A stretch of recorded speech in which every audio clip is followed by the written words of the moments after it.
Yes. Ch- Hey. Cheers. Welcome. Silver Phoenix Happy Hour. Blaze, how are you doing tonight? I mean, look, I have the best margarita from Tati's Corazon and the Taqueria. Thank you, Armando. I'm slumming it. It is Cinco de Mayo, but I do have generic Corona in my favorite tall man from Phantasm Glass. You're forgiven. You'll have plenty of time to make up for it in future episodes, I'm sure. Oh, look, if in case I get hungry, but a talk show, it's hard to be munching over here. So we'll leave them for later. But Absolutely. This has been a long time coming. You and I have talked about doing something like this for a long time. A long time. It's finally happening, and we're doing it on Cinco de Mayo. I mean, I can't imagine anything better, except if we would have done it on May the 4th be with you, but we're still getting it all in today. That's true. Um, I'll tell you flat out. How do we celebrate Star Wars Day? May the Fourth be with you. It, very simple for me, being a giant Star Wars nerd. Gotta watch one of my favorite movies, Empire Strikes Back, and loving the fact with Disney Plus, so many great shows to watch, expands the galaxy, and just watching a lot of funny YouTube videos for Star Wars. I hear you. I actually didn't watch any Star Wars yesterday, but I did, do mostly the memes, and I posted a bunch of funny things, which we'll get to a little bit later in the show. So we'll share some of our favorite memes with you. It's going to be exciting. So yeah, I wanted to talk a little bit about what the show is going to entail today, just to give the audience a little idea of what they're in for, basically, with us and our shenanigans. But no, we're going to talk a lot about Star Wars. Obviously, we have a couple really cool segments for you, and some trivia. Which, Ken, I don't know that you know about this. This might be a little secret. Ploy of mine, but I'm excited to triviaize you with some Star Wars, since I did that actually during the whole COVID time anyway. So it just made sense to bring some trivia in there. Um, I don't know how I feel about this being sprung on me right now. I'll be honest. This wasn't planned. Proud. That's all I. That's all I hope, for your sake. But yeah, what else? What else do we have? We actually have some segments. You're going beachcombing, I am, and it actually is Star Wars themed, so that'll be a good time. and we actually have a regular guest who's going to be joining us every episode too. Yep, Nicole Rodriguez is going to be in the kitchen. I mean, it is Star Wars Day. We have to at least discuss what our favorite films are. Blaze, can I start with you first? Oh, goodness gracious, you put me on the spot. I mean, listen, I'm classic girl, so I have to go with one of the three originals, of course, and it's hard to pick between the three. I'm torn between one and three, meaning Star Wars and the Return of the Jedi. But I'll say Return of the Jedi. I got to go those cute little Ewoks, and kind of, the universe is saved. I got to go with that one. So how You about had you have to be an Ewok fan, right? you know what? I have my cousin Liza. I'll never forget, when she was a kid. I think there's about 10 years difference between us, and she loved Ewoks. She had this Ewok stuffed animal that was like a super teddy bear to her. She carried it everywhere. I'm actually curious if she still has it in the closet somewhere. But I just remember Ewoks was like her thing, and maybe I just live vicariously through her. So, but yeah. And then how about you? What's your favorite? I'm gonna go a film up, and it's Empire Strikes Back. I mean, the first film was incredible, but Empire upped the stakes, a lot more action, a lot more suspense. We get the ultimate reveal of who Darth Vader is, and it ends on a downer. It's the second act of a story, and of course, it ends on one of the greatest downers of all time. Well, isn't that the one that they kind of premiered Boba Fett in that? In that? Yes. Okay, Yeah. Yep. Boba great. Fett initially was planned earlier on, but it didn't work. But he did make his appearance in Empire Strikes Back, and thank you, because speaking of which, um, back in the day, before this show, I've worked with other shows. Our friends at Non-Productive, actually. I got to interview Jeremy Bullock, the original Boba Fett, at a convention about 10 years ago. Actually, yeah, it's about 10 years ago today. Actually, he had a lot going on, and it was just an incredible pleasure being able to sit down and talk to him for the brief time that I was able to, and get a little bit of background of who he was and what he had going on at the time. So, what do you say? We ready to play a little bit of Jeremy Bullock? Absolutely. Let's roll that clip. Go. Ken, I'm here with the inimitable Jeremy Bullock. How are you today, sir? Pretty good, actually, after the torrential rain yesterday, but all right. Staying dry? Just about. It's nice sunshine now behind us. Very good. So I actually see that you've got a memoirs or an autobiography out. Yeah, called Flying Solo, which really means two different things. There's Flying Solo, which means I'm flying Han Solo to Jabba the Hutt, and Flying Solo is a term that we used to use when we finished drama school, and he said, well, you're on your own now, you're flying solo, and that's exactly what this profession is. Right. No one, to be quite honest, no one really cares whether you work or not. You have to do it yourself. Exactly, Yeah. exactly. Can you tell us a little bit about some of the stories in the book, or? Well, there's lots about all the different jobs I've done, from painting people's houses to waiting tables, all sorts of different things. And if you're going to, and it's not a profession you get in to make money. If you're on that course, then you're on the very fast road downhill. You've got to go there and say, I want to do this because I love it. Like theatre, I like theatre, and I would do it. And there's no money in theatre, so don't go. You go because you want to do the play. And and the whole book's about that, different conventions, the sport that I used to do. So it's a fun book as well. And also, there's a lot of pictures in the book, mainly for the Americans who don't read much. Oh, sorry, I didn't say that. I'll try not to take too much offense to that. But anything else upcoming that you're working on? There's a series called Star Height, which is 6 episodes, which there's going to get a showing to see if it'll get a slot on a television channel. I think if it does, that will be great, but I think it may go straight to DVD. But it was a low-budgeted series, but fun. I play a doctor who's completely insane, and it goes from there.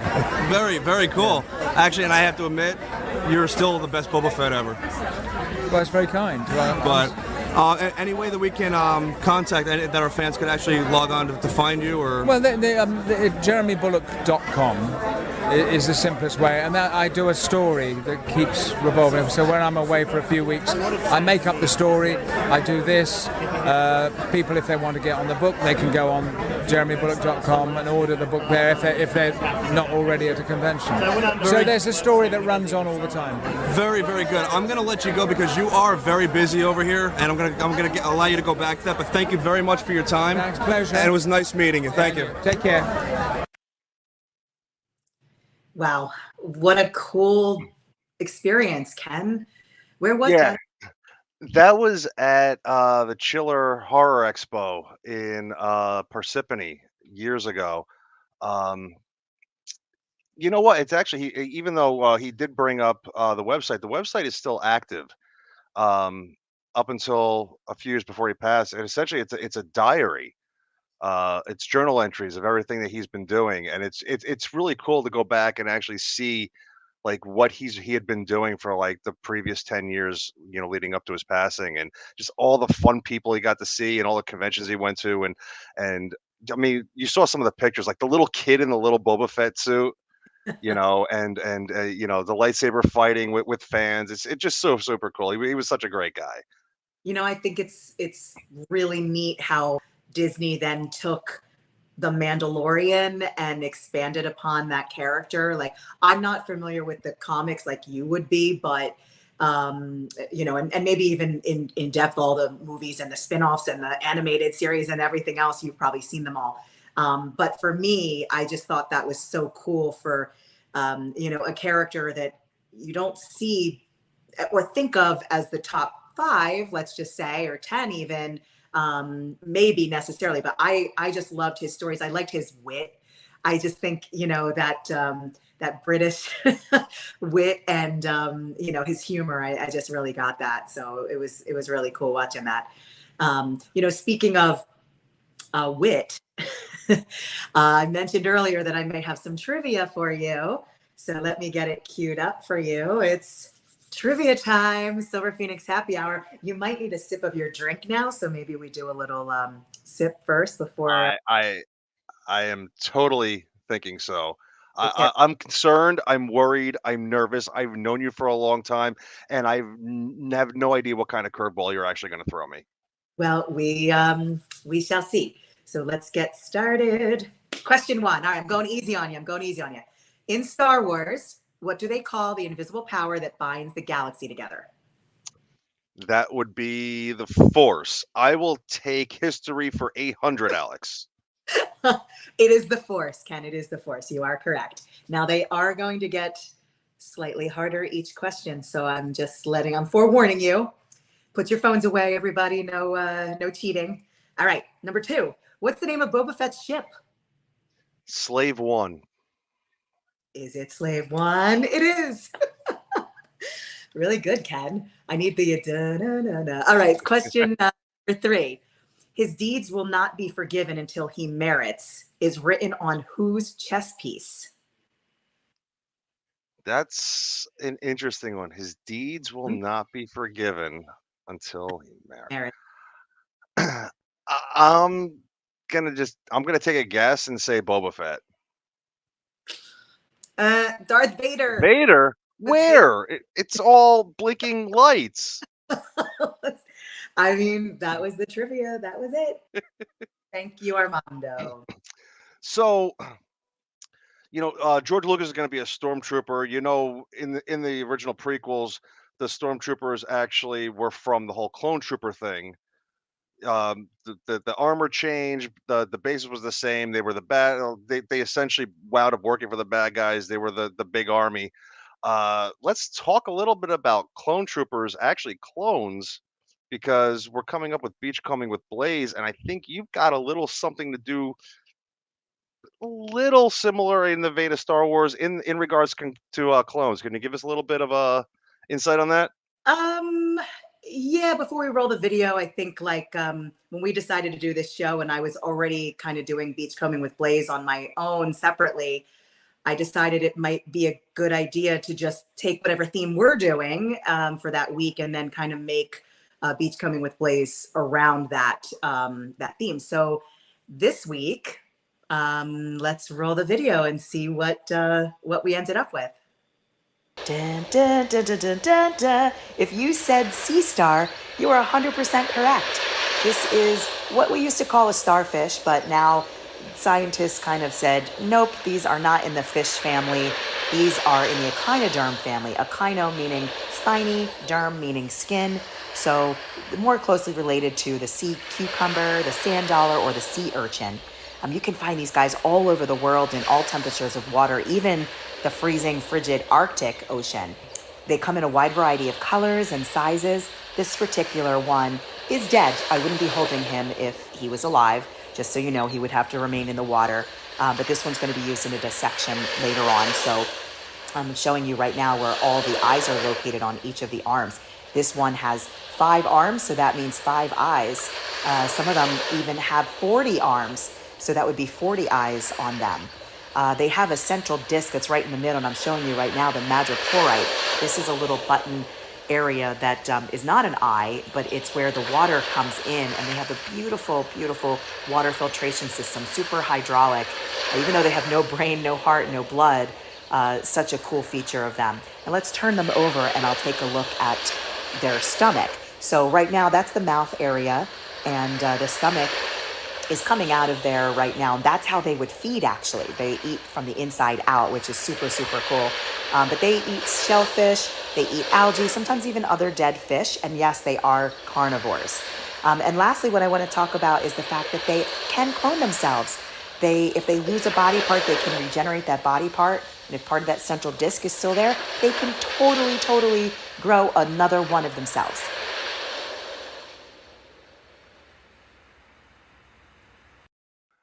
All right, so I'm curious.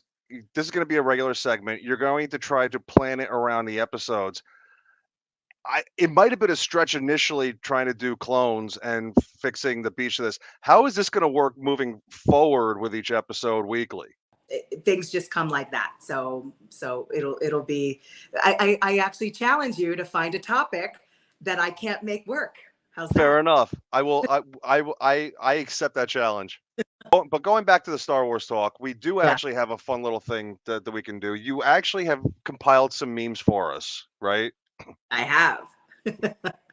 I have. So this is our meme segment, and I believe the first one may be mine. So these are like our favorite memes out of the Star Wars universe of things. So here's my first one. Hey, either you love Star Wars or you're wrong. Come on. I mean, you can't go wrong with Harrison Ford as Han Solo, his arms outstretched, saying, "Come on." You can't be wrong, right? Absolutely. And then yours. Oh, of course, we have Anakin Skywalker and Obi-Wan. I sense a disturbance, Master, as though a million "May the Fourth be with you" memes were created. Because that happens this time every year. And then we have all you need is love. All you need is love. All you need is love. Love is all you need. Abbey Road with the three Beatles sense giving us "All you need is love," and then Yoda in the lead, just flipping and reversing it. Strike that, reverse it. Little bit of Willy Wonka too. Exactly. Had to have a little Yoda in there. So I think actually the next meme may be Yoda as well. Yes. This is one of my favorite things, especially when I was always a kid. And it's Yoda using, putting his hand out using the Force. How I feel when an automatic door opens. Have you ever just gone up to an automatic door and just waved your hand like Luke in Return of the Jedi, just hoping that it would just open for you without anything? You know what? I don't do that, but I do like hope that lights change quicker. So I usually like kiss the light, sort of like using my lip force. It sometimes works. All right, next one. I just like this quote. It wasn't necessarily a funny meme or whatever, but never tell me the odds. I just love that. Like I know you. I know you. You never take no for an answer, and you're definitely a go-getter. All right, let's see what yours is. We've got Han encased in carbonite, and at first I was afraid. I was petrified. Gloria Gaynor would be very proud. I hope so. If not, then she totally hates me after that. And then mine is looking for love in all the wrong places. And of course, it's Luke and his sister, knowing the history with them. Yep. You can never go wrong with an Admiral Akbar meme. When a woman says, "Fine, go ahead then," it's a trap.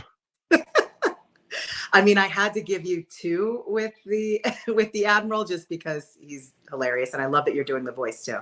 Yeah, and of course, girlfriend says she doesn't want anything for her birthday. It's a trap. I mean, that's true. When we say we don't, we do. We definitely gifts, especially gifts. Come on, like that's Thank you for finally acknowledging it. Totally acknowledged. Speaking for all women out there. Listen, I want to segue real quick to a new segment that we're doing. And it's called In the Kitchen with Nicole. And this week, I will let her announce what she's doing. And we're all excited. So welcome, Nicole, to the Silver Phoenix Happy Hour.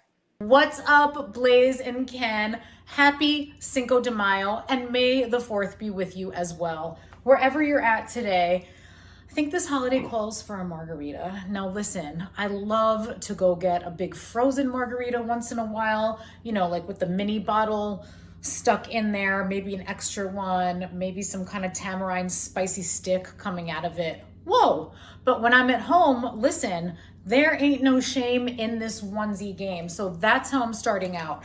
Because you know what? When you have the big bottle of tequila, it gets really easy to just like make yourself a second round and things can get out of control. So I'm starting with that little onesie, and instead of simple syrup or sour mix, I have a little bit of guava vodka. Everyone does mango, right? But I'm rolling with Blaze, and I know she's not a basic bitch, so we're gonna do guava instead. I'm gonna do 2 ounces of this guava nectar. Now, does this contain added sugar? A little bit, but this is going to be roughly 9 grams of added sugar. It's going to be the only added sugar in this mix, and it's going to contribute to this being a fun, delicious, sippable cocktail. I'm also going to add, if I could pull it off, yep. We want to keep it spicy. So what did I just take? A little bit of that pickling juice from the pickled jalapenos. Let's get crazy. We are not doing lime today. I'm gonna shake this up, and then I'm gonna make sure that my rim is something special, but hold up. Keeping this bad boy in the freezer so it's nice and fresh. Your drink is cool. And I'm gonna roll this in a mixture of sugar and tahini.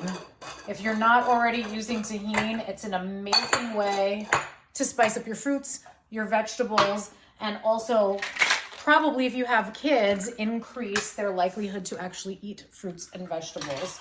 So, so good. Blaze and Ken, back to you, and cheers. Cheers, Nicole. Fantastic.